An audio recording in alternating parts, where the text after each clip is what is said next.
Hello guys, welcome to by addiction 3.14। मैं आपका बहुत बहुत स्वागत करता हूं मेरे इस प्यारे से यूट्यूब चैनल पर। आज का जो हमारा टॉपिक है वो है मेंस्ट्रुअल साइकिल। मेंस्ट्रुअल साइकिल, ठीक है।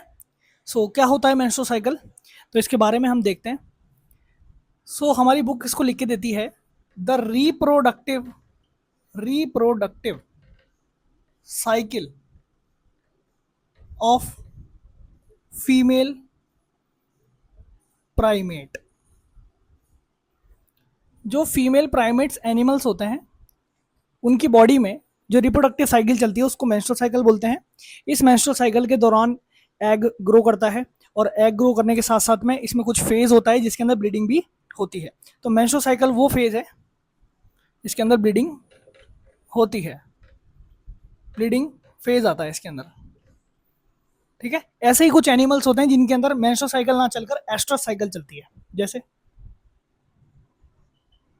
एस्ट्रस साइकिल चलती है। और सर एस्ट्रस साइकिल क्या होता है? जिसके अंदर ब्लीडिंग नहीं होती है, ब्लीडिंग एब्सेंट होती है। सर किन किन में होता है ये, है ना? डॉग्स में, कैट्स में, इन समय मेंस्ट्रुअल साइकिल ना चल के क्या चलती है? एस्ट्रस साइकिल, ठीक है। लेकिन हमें सिर्फ किसके बारे में पढ़ना है? मेंस्ट्रुअल साइकिल में, और वो भी किस में? ह्यूमन फीमेल में, ह्यूमन फीमेल में पढ़ना है, क्योंकि हम अभी क्या पढ़ रहे हैं? Human reproduction. तो ह्यूमन फीमेल के अंदर जो मेंस्ट्रुअल साइकिल चलती है उसका एवरेज जो डे है वो एवरेज डे दे रखे हैं 28 से 29 डेज। मतलब किसी भी फीमेल की जो मेंस्ट्रुअल साइकिल होती है वो 28 से 29 दिन के एवरेज में होती है, ठीक है। इसके कुछ फेजेस होते हैं। स्टार्टिंग के 5 दिन कुछ फेज चलते हैं, उसके बाद में कुछ दिन कुछ फेज चलते हैं, ठीक है। तो मैं आपको फेजेस समझा देता हूँ, ठीक है। देखते हैं। सबसे पहले मैं यहां लिख देता हूं 1 और यहां लिख देता हूं 29, ठीक है। और 1 से लेकर जो 5 डे तक का जो फेज होता है इसको बोलते हैं ब्लीडिंग फेज। क्या बोलते हैं? Bleeding phase. इसको ब्लीडिंग फेज बोलते हैं। इस दौरान एंडोमेट्रियम की वॉल टूट जाती है और टूट के जो लिक्विड होता है वो लिक्विड बाहर आता है, उसी को बोलते हैं ब्लीडिंग फेज, ठीक है। उसके बाद जो 6 डे से हमारे 14th डे तक का जो टाइम होता है, मतलब यहां पर कह सकता हूं मैं 13th डे तक का जो टाइम होता है, इस टाइम को क्या बोलते हैं? इस फेज को क्या बोलते हैं? Follicular phase. फॉलिकुलर फेज इसको कहते हैं। और इसका एक नाम और है प्रोलिफरेटिव फेज।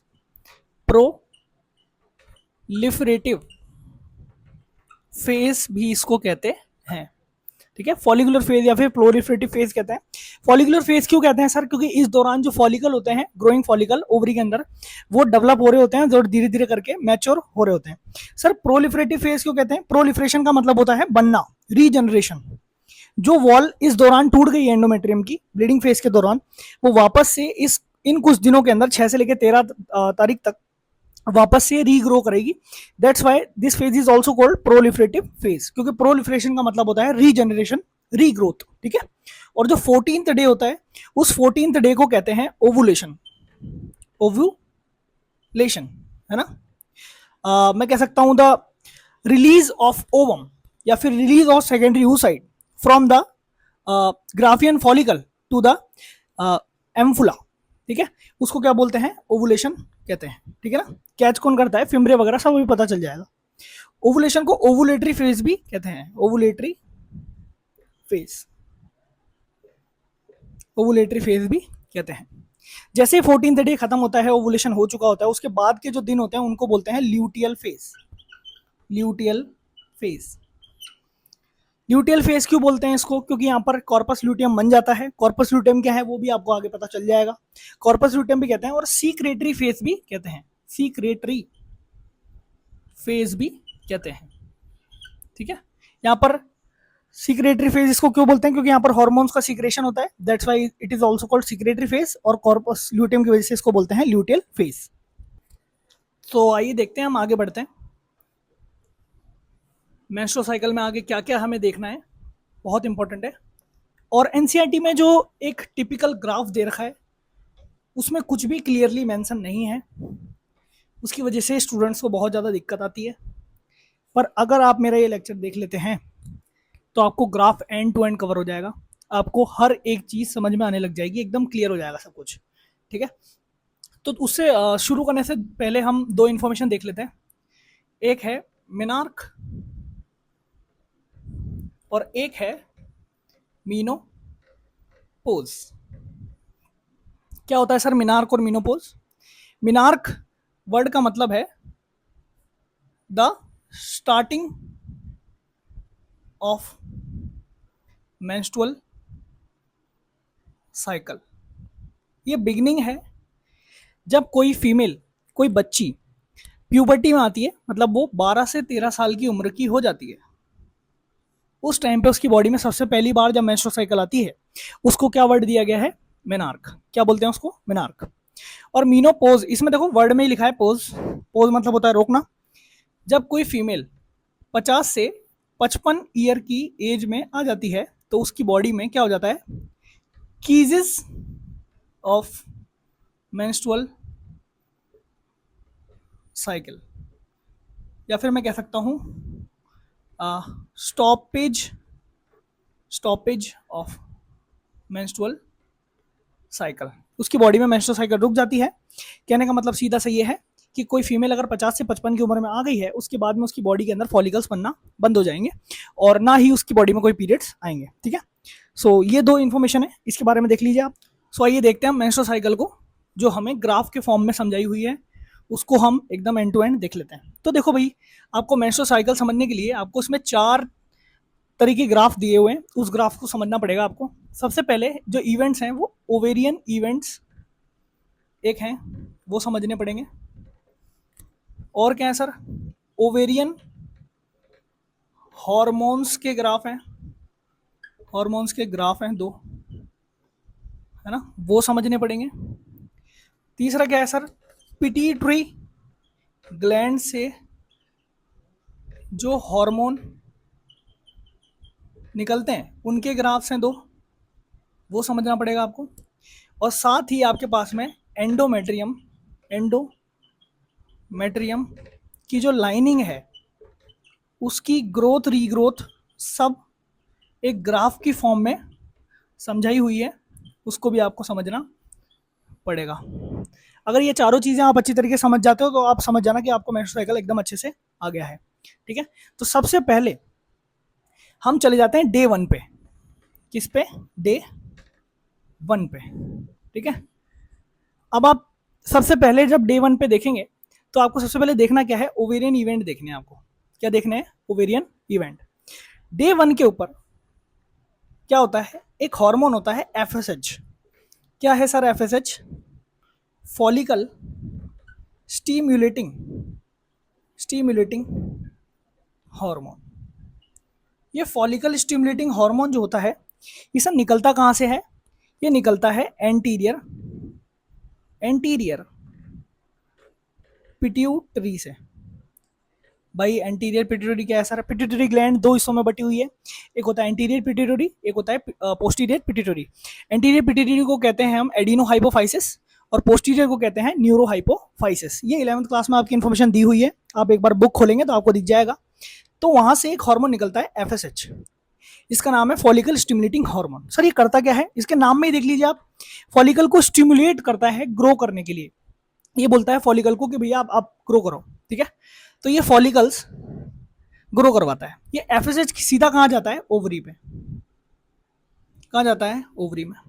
और ओवरी के अंदर डे 1 से जो हमने पढ़ा है अभी, क्या बोलते हैं? oogenesis। उस oogenesis के अंदर आपने एकदम अच्छे से देखा है कि फॉलिकल्स कैसे कैसे ग्रो करते हैं। मैंने आपको पढ़ाया, पहले प्राइमरी फॉलिकल बनता है, फिर सेकेंडरी फॉलिकल बनता है, फिर बनता है टर्शियरी फॉलिकल, फिर बनता है ग्राफियन फॉलिकल। जो वो ग्रोथ हो रही है वो किसकी वजह से हो रही है? फॉलिकल स्टिमुलेटिंग हार्मोन की वजह से हो रही है। और काय में हो रही है? ओवरी में। ठीक है। तो डे 1 से लेकर डे 13th डे तक ये जो फॉलिकल स्टिमुलेटिंग हार्मोन है ये फॉलिकल्स को ग्रो करवाता है। सर ये छोटा सा फॉलिकल था, इसके ऊपर एक लेयर थी। ठीक है। इसके बाद में ये फॉलिकल थोड़ा बड़ा हो गया, इसके ऊपर एक लेयर और आ जाएगी। सर मैंने बता रखा है आपको, ये oogenesis में ये प्राइमरी फॉलिकल है, तो ये मान लो ये सेकेंडरी फॉलिकल है। ठीक है ना। इसके बाद में ये फॉलिकल थोड़ा सा और बड़ा हो जाएगा, याद है ना, थीका इंटरना थीका एक्सटर्ना। ये फॉलिकल थोड़ा और बड़ा हो जाएगा। ठीक है। इसके ऊपर जो ये सेल्स हैं, ये ग्रेनुलोसा सेल्स की जो लेयर है, ग्रेनुलोसा जो सेल्स हैं, ये ग्रेनुलोसा सेल्स क्या करती है सर? हार्मोन रिलीज करती है जिसका नाम क्या है? एस्ट्रोजन। ये हार्मोन एस्ट्रोजन रिलीज होता रहता है। तो डे फर्स्ट से लेकर डे 13 तक अच्छी तरीके से एस्ट्रोजन रिलीज हो रहा है, ठीक है। और यही एस्ट्रोजन क्या करता है भैया? नेगेटिव फीडबैक देता है। क्या करता है? नेगेटिव फीडबैक देता है। किसको? एफएसएच को। एक्चुअल में नेगेटिव फीडबैक दे रहा किसको है? एंटीरियर पिट्यूटरी को। ऐसे बोल रहा है एंटीरियर पिट्यूटरी को ये नेगेटिव फीडबैक देके, एक मिनट, ये नेगेटिव फीडबैक दे रहा है किसको? एंटीरियर पिट्यूटरी को। किसके लिए नेगेटिव फीडबैक दे रहा है? एफएसएच के लिए। ऐसे बोल रहा है भैया एफएसएच जो अभी तक आप रिलीज कर रहे थे उसको अब रिलीज मत करो, उसको लो कर दो। क्या कर दो? लो। क्योंकि अभी तक जो फॉलिकल ग्रो हुआ है, फर्दर और फॉलिकल आपको ग्रो नहीं करना है, एक ही फॉलिकल आपको ग्रो करवाना है, वही सफिशिएंट है। तो उसी फॉलिकल की ग्रोथ होने दो और बाकी किसी फॉलिकल की ग्रोथ मत होने दो। इस वजह से एफएसएच को नेगेटिव फीडबैक दिया गया है और उसको निकलने से मना कर दिया गया है, ठीक है। पहला काम तो इसने एस्ट्रोजन ने ये कर दिया कि एफएसएच को क्या दे दिया? नेगेटिव फीडबैक, ठीक है। आगे देखते हैं। एक तो इसने क्या करा? एफएसएच को नेगेटिव फीडबैक दिया, उसको निकलने से मना कर दिया, और साथ ही ये एलएच को देता है पॉजिटिव फीडबैक। इसने एफएसएच को, तो एस्ट्रोजन ने क्या किया सर? एस्ट्रोजन ने दो काम किए। नेगेटिव फीडबैक दिया, किसके लिए दिया नेगेटिव फीडबैक? एफएसएच के लिए। और बोल रहा है एफएसएच को कम कर दो, क्योंकि एक ही फॉलिकल को ग्रो करवाना है, फर्दर और फॉलिकल ग्रो नहीं होने चाहिए। और पॉजिटिव फीडबैक दिया गया है किसको? एलएच को। सर एलएच क्या है? Luteinizing hormone. कब किया गया है ये? फर्स्ट डे से लेके 13th डे पे एलएच को पॉजिटिव फीडबैक मिला है, और इस 13 डे पर एलएच बहुत ज़्यादा इंक्रीज होना शुरू हो जाता है। और जैसे ही आता है 14th डे, एलएच अपनी पीक पे चला जाता है, क्योंकि पॉजिटिव फीडबैक मिल गया है। एलएच अपनी पीक पे चला जाता है। इसको आपकी बुक लिख के देती है एलएच सर्ज। LH surge. जैसे ही एलएच बहुत ज्यादा पीक पे चला जाता है, उसकी वजह से क्या होता है sir? Rupture rupture of Graafian follicle हो जाता है सर। मतलब जो ग्राफियन फॉलिकल है वो फट जाता है, और उसके अंदर से क्या बाहर आ जाता है? Secondary oocyte। सेकेंडरी oocyte बाहर आ जाता है, और रही बची हुई चीज वो बन जाती है कॉर्पस ल्यूटियम। क्या बन जाती है? कॉर्पस ल्यूटियम बन जाती है। एक येलो कलर की बॉडी होती है, येलो बॉडी होती है ना। वो येलो कलर की बॉडी क्या बन जाती है? कॉर्पस ल्यूटियम, ठीक है। तो ये दो काम कर रहा है। एलएच बढ़ जाने से दो काम हुए हैं। ग्राफियन फॉलिकल फटते ही एक तो निकल गया सेकेंडरी oocyte, और इसी सेकेंडरी oocyte के निकलने को ही क्या कहते हैं? ओव्यूलेशन कहते हैं। और ये सर कौन सा डे होता है? 14th day. आपने देखा होगा 14 डे को हमने अभी क्या क्या बताया था? ओवुलेशन बताया था। और साथ ही साथ क्या बना है? कॉर्पस ल्यूटियम, जो कि एक येलो कलर की बॉडी है। ये कॉर्पस ल्यूटियम क्या करता है सर? दो हार्मोन रिलीज करता है। एक हार्मोन का नाम है एस्ट्रोजन, और एक हार्मोन का नाम है प्रोजेस्टेरॉन। तो ये कॉर्पस ल्यूटियम ने जो एस्ट्रोजन और प्रोजेस्टेरॉन जो रिलीज करे हैं, इस एस्ट्रोजन और प्रोजेस्टेरॉन की वजह से अब दिया जाएगा क्या? Negative feedback. किसको दिया जाएगा नेगेटिव फीडबैक? एलएच को। और बोल दिया जाएगा एलएच को धीरे धीरे करके कम करना शुरू कर दो, ठीक है ना। तो आइए हम इसको ग्राफ के फॉर्म में देख लेते हैं एक बार। सो आइए देखते हैं ग्राफ के फॉर्म में, है ना। ये नेगेटिव पॉजिटिव तो बुक में कहीं है भी नहीं, ठीक है ना, लेकिन आपको ये समझना इंपॉर्टेंट है, तभी आपको ग्राफ बहुत अच्छी से समझ में आएंगे, ठीक है। तो मैं सबसे पहले यहाँ पर एक ग्राफ फॉर्म कर रहा हूं, जिसके अंदर मैं आपको समझाऊंगा एलएच और एफएसएच का पीक, ठीक है ना। एक मिनट, LH और FSH का पीक समझाऊंगा मैं आपको। इस डे को क्या कहा गया है? First day. और इसको क्या कह रहे हैं? 29th day. और बीच में क्या है आपके पास में? 14th day. ठीक है, तो मैंने आपको बताया FSH स्टार्टिंग में रिलीज होना शुरू हो जाता है, तो जब से वो स्टार्टिंग में रिलीज हो रहा है मतलब उसका थोड़ा थोड़ा सा ग्रोथ होती जा रही है। ऐसे थोड़ी थोड़ी सी ग्रोथ करके दिखा देंगे इसकी, है ना, इस ग्राफ को ऐसे करके ग्रो कर देंगे, और फिर ये बाद में जाके गिरने लग जाएगा। FSH बाद में गिरने लग जाएगा, पहले तो उठेगा क्योंकि FSH ही तो फॉलिकल्स को ग्रो करवा रहा है, और उसके बाद में ये जाके गिर जाएगा। ठीक है, और रही बात LH की, तो LH पहले बहुत ज्यादा लो है, LH पहले बहुत ज्यादा लो है, लो है। और जैसे ही एस्ट्रोजन ने इसको दिया पॉजिटिव फीडबैक, कब दिया सर?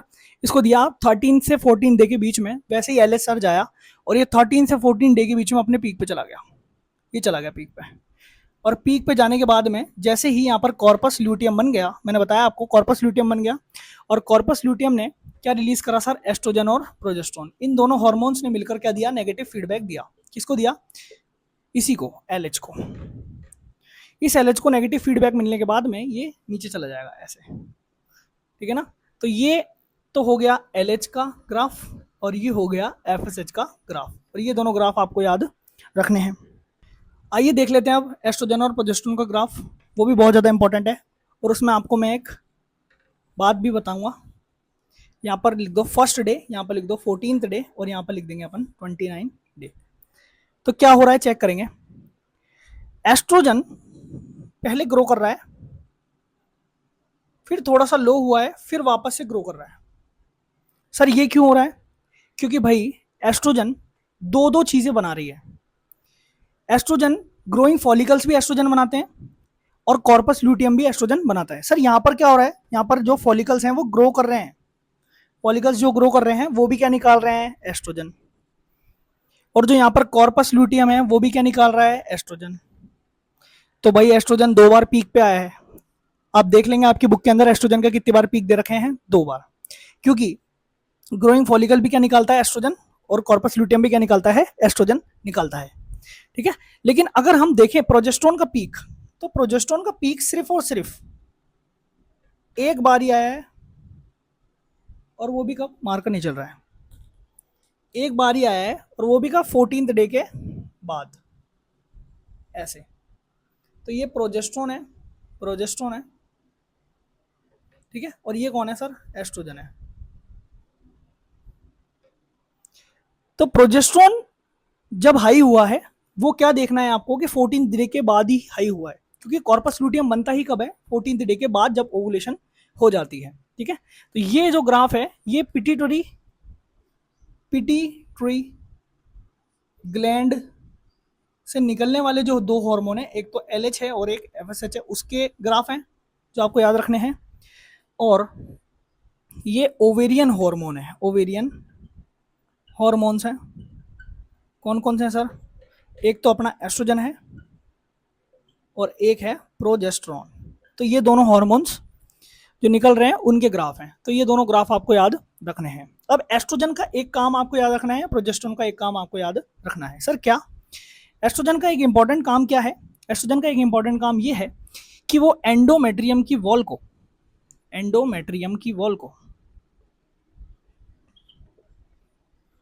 थिक बनवाता है, थिक करता है ना, थिक करता है, एंडोमेट्रियम की वॉल को मोटा करने का काम करता है। और प्रोजेस्टेरोन क्या करता है सर? ये थिक रखता है ना, ऐसे आपको इजी याद हो जाएगा।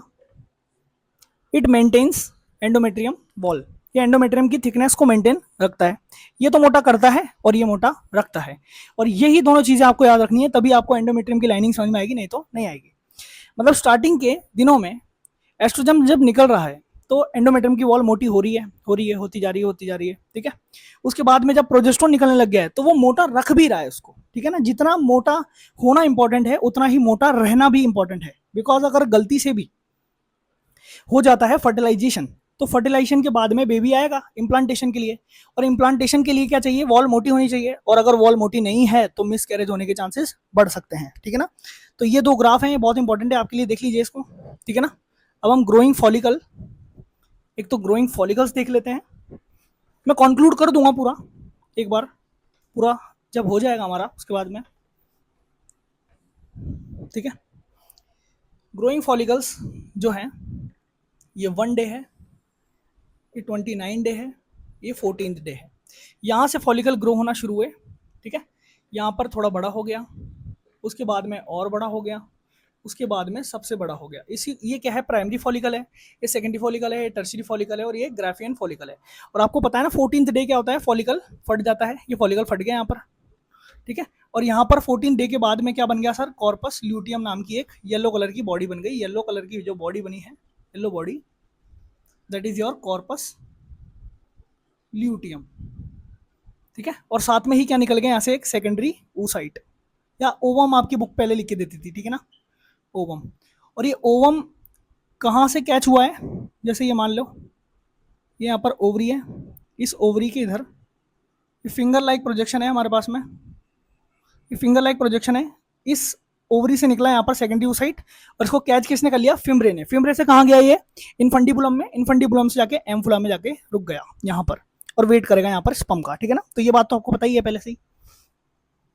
अब देखते हैं हम दूसरी चीज़ क्या थी हमारे पास में, एक तो हमारे पास में था ये फॉलिकल्स की ग्रोथ, और दूसरा हमारे पास में था एंडोमेट्रियम की लाइनिंग। तो ये 29 डे है, ये 1 डे है, और ये 14th डे है।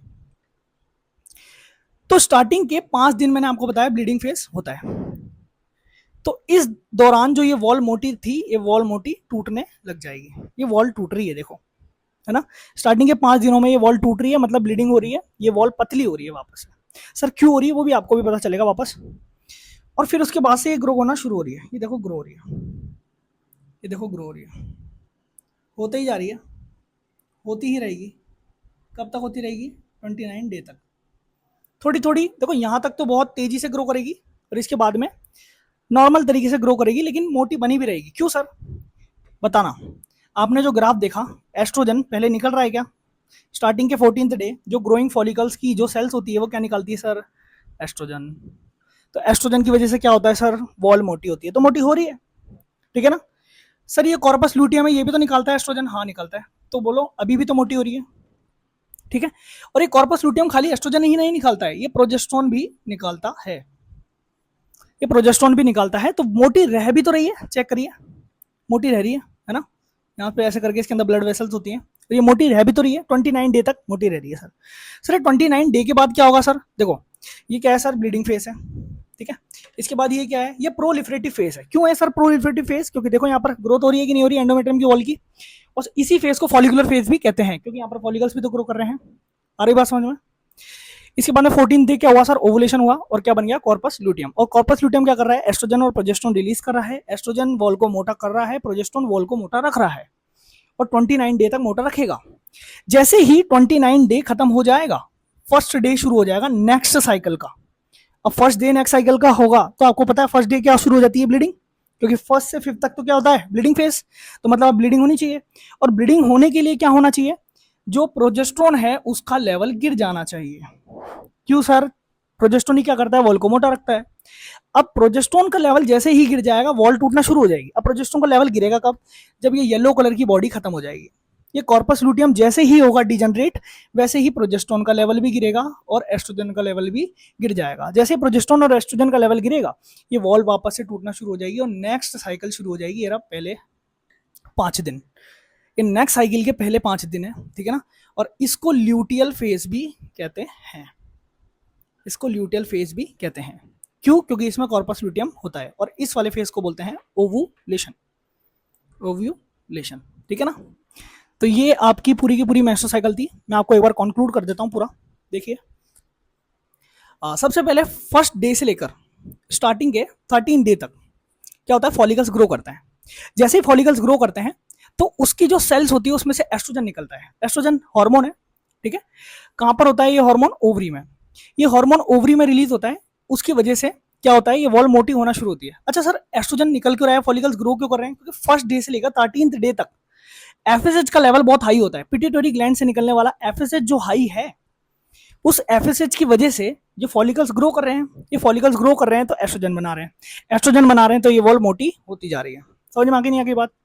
दूसरी चीज, फिर उसके बाद में जैसे ही ये फॉलिकल्स एकदम ग्रो हो जाएंगे, उसके बाद में ये ग्रोइंग फॉलिकल्स में से जो एस्ट्रोजन निकल रहा है वो देगा नेगेटिव फीडबैक। किसको देगा सर?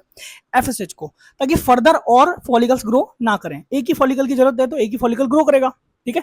तो एफएसएच को देगा नेगेटिव फीडबैक, तो एफएसएच लो हो जाएगा। तो आपने देखा कि वो पहले उठा और उठ के फिर लो हो गया उसके ग्राफ में, ठीक है ना। तो एफएसएच के नीचे जाने से फॉलिकल्स ग्रो नहीं करा, लेकिन एस्ट्रोजन अभी भी लगातार रिलीज होता जा रहा है। अब एस्ट्रोजन क्या करेगा? पॉजिटिव फीडबैक देगा। किसको देगा? एलएच को। एलएच क्या है? Luteinizing hormone. वो भी क्या, कहां से निकलता है? एंटीरियर पिट्यूटरी से। एंटीरियर पिट्यूटरी से एलएच निकलना शुरू हो जाएगा। एलएच जब अपने पीक पे जाएगा, वो कौन सा डे है? 14th day.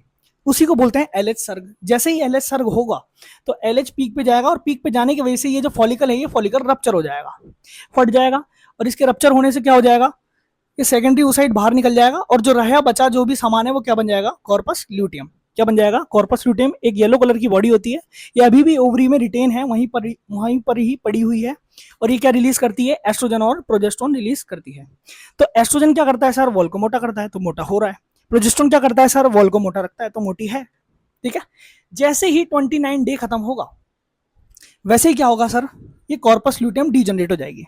क्यों हो जाएगी डीजनरेट? क्योंकि ये एस्ट्रोजन और प्रोजेस्टेरोन नेगेटिव फीडबैक दे देंगे किसको? एलएच को। और एलएच क्या करवा देता है? कॉर्पस ल्यूटियम को डीजनरेट करवा देता है। जैसे ही कॉर्पस ल्यूटियम डीजनरेट होगा, एस्ट्रोजन और प्रोजेस्टेरोन कम हो जाएंगे। जैसे ही प्रोजेस्टेरोन कम होगा, वैसे ही ये वॉल टूटना शुरू हो जाएगी, तो नेक्स्ट साइकिल शुरू हो जाएगी। तो आपने देखा कि जब आपने एस्ट्रोजन और प्रोजेस्टेरोन की ग्राफ बनाए, तो एस्ट्रोजन का पीक 2 बार आया। क्यों? क्योंकि उसको ग्राफियन जो क्या ग्रोइंग फॉलिकल होता है वो भी बनाता है, और बाद में कॉर्पस ल्यूटियम भी बनाता है। चेक करिए, ग्रोइंग फॉलिकल्स भी एस्ट्रोजन बना रहे हैं और कॉर्पस ल्यूटियम भी बना रहा है। लेकिन प्रोजेस्टेरोन का पीक सिर्फ 14 दिन के बाद ही आया, क्योंकि कॉर्पस ल्यूटियम ही क्या बनाता है? सिर्फ प्रोजेस्टेरोन का जो पीक है वो 14 दिन के बाद ही आया, क्योंकि कॉर्पस ल्यूटियम क्या बनाता है आपके पास में? प्रोजेस्टेरोन बनाता है। और कॉर्पस ल्यूटियम बना कब है? 14 डे के बाद। तो 14 डे के बाद ही आएगा, सिर्फ एक पीक आएगा। एस्ट्रोजन का आएगा 2 पीक, प्रोजेस्टेरोन का आएगा 1 पीक, ठीक है। सो ये आपकी मेंस्ट्रुअल साइकिल है, एंड टू एंड कवर है। इसमें ग्राफ, नेगेटिव, पॉजिटिव फीडबैक सब मैंने बता दिया है। आई होप आपको वीडियो बहुत अच्छा लगा होगा। अगर आपको वीडियो बहुत अच्छा लगा तो प्लीज़ इसको लाइक कर दो, ज़्यादा से ज़्यादा शेयर कर दो, ताकि ये इन्फॉर्मेशन बहुत सारे लोगों तक पहुंच पाए, ठीक है। और कमेंट करके ज़रूर बताओ कि आपको समझ में आया, कैसा लगा वीडियो, ठीक है। और मेरे चैनल को सब्सक्राइब करना बिल्कुल मत भूलना। लोगों में शेयर कर दो इसको ज़्यादा से ज़्यादा, ठीक है। धन्यवाद।